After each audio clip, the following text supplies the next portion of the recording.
بسم الله الرحمن الرحيم.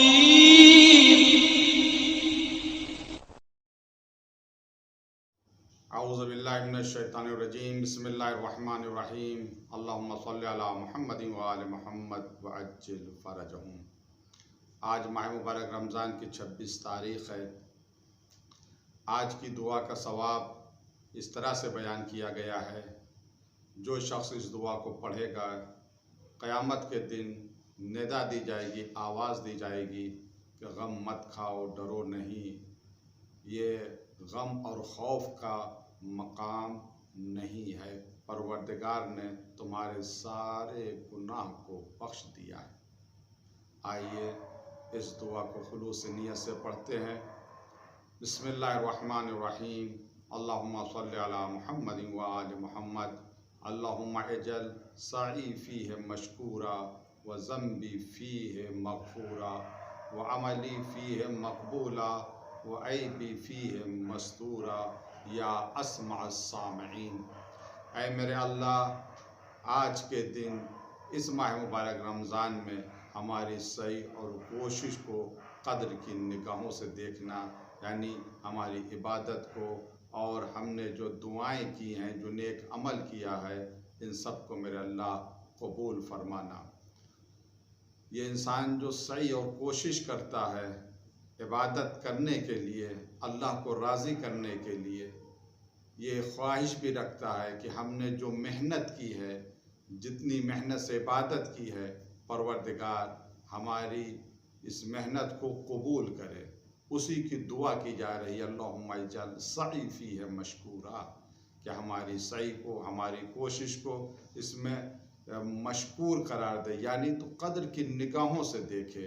گویا تشکر کے اس میں معنی پایا جا رہا ہے، لیکن پروردگار کسی کا شکر اس کی شان کے خلاف ہے کہ ہم یہ کہیں کہ خداوند عالم شکر ادا کرتا ہے، کسی کا شکریہ کرتا ہے، بلکہ اس کی ذات بہت ہی بالا اور بلند ہے. تو یہی ترجمہ کیا جاتا ہے کہ پروردگار ہماری سعی اور کوشش کو قدر کی نگاہوں سے دیکھنا، یعنی ہماری سعی اور کوشش، ہمارے عمل کو قبول فرما لینا. وذنبی فیہ مغفورا، دوسرا جملہ ہے: میرے اللہ، آج کے دن ہمارے گناہوں کو معاف کر دینا، تمام گناہوں کو معاف کر دینا. ظاہر سی بات ہے، ماہ مبارک رمضان میں تو گناہ بہت کم ہوتے ہیں. پھر کن گناہوں کی مغفرت کی دعا مانگی جا رہی ہے؟ اس کا مقصد یہ ماہ مبارک رمضان سے پہلے جو گناہ کیے ہیں، اے میرے اللہ، میرے ان تمام گناہوں کو معاف کر دینا، ایسا بنا دینا کہ ہمارا ہر گناہ معاف ہو جائے، کوئی گناہ ہماری گردن کے اوپر باقی نہ رہے.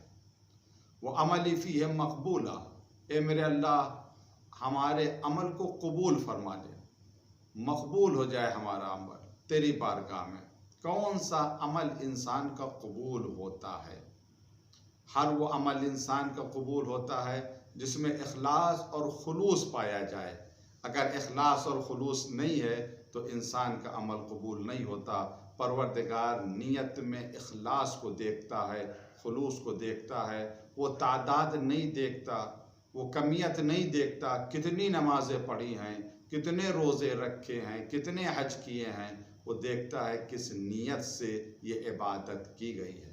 اگر آمیزش ہو گئی کسی چیز کی نیت میں جو خلوص کے منافی ہو، ریاکاری کی وجہ سے، دکھاوا ہے کہ لوگ ہماری مدح و ثنا کریں، تو ایسے عمل کا اجر بارگاہ پروردگار کی طرف سے نہیں ملتا. میرے اللہ، ہمارے عمل کو قبول فرما، یعنی ہم اخلاص اور خلوص کے ساتھ عمل کریں، تبھی ہمارا عمل قبول ہوگا. پروردگار اپنے عمل میں، اپنی اطاعت میں، اپنی عبادت میں کسی کی شرکت کو گوارا نہیں کرتا. پھر اس میں ایک اور جملہ ہے: وعیبی فیہ مستورا، اے میرا اللہ، اس ماہ مبارک رمضان میں آج کے دن ہمارے عیب کو چھپا لے. جو ہمارا عیب ہے وہ ڈھکا ہو، وہ چھپا ہو. پروردگار ستار العیوب ہے، وہ عیب کے اوپر پردہ ڈالتا ہے. آج ہم دعا کر مانگ رہے ہیں: پروردگار ہمارے عیب کے اوپر پردہ ڈال.